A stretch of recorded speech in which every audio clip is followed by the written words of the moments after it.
Стражата на јазикот поставена викендов од Дуи пред Уставниот суд се сведе на десетина лица кои пијат чај во нивниот шатор. Ова е четврти ден како интегративците вршат притисок врз уставните судии во пресрет на утрешната седница за оценување на уставноста на законот за јазици, заканувајќи се дека нема да има мир ако не бидат отфрлени сите 13 иницијативи.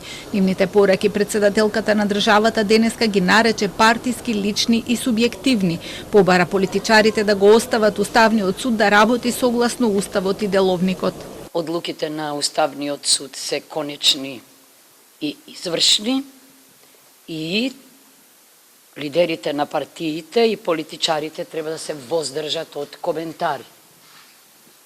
Најмалку што можат да сторат е да го остават Уставниот суд да се работи согласно Уставот и Деловникот.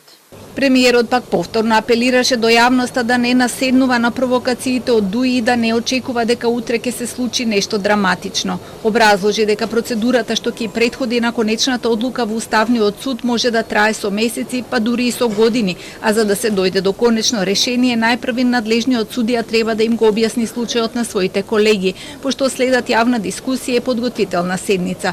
Вели дека и самите интегративци се свесни за долгата процедура со оспорените членови од законот, но сакаат да креираат впечаток во јавноста дека одлуката нема да биде донесена на утрешната седница благодарение на нивниот политички притисок. Тоа може само политички глодари да го прават, да излезат и да кажат еве поради тоа што ние правевме притисок, се одложи се тоа. Не функционираат така работите, а на нив им е многу јасно како функционираат работите. Затоа ги молам уште еднашка нашите сограѓани албанци, македонци, сите да бидат смирени. Целата работа е под контрола, све е под контрола, да не дозволиме да наседнуваме на провокациите на овие луѓе. И покрај сето ова од Дуи не се откажуваат од стражата пред Уставниот суд. Дуи ќе продолжи со својот ангажман без отстапки, независно од предизвиците или други теми што можат да се појават.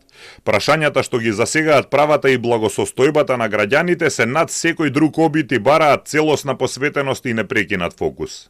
Уставниот судија Осман Кадриу и денеска потврди дека нема да присуствува на утрешната седница од принципиелни причини. Известно и отсуството на неговиот колега Насер Ајдари со кого го дела ставот дека за нив не е разумно да се дел од мнозинство што ќе донесе одлука во врска со прашање од албански национален карактер.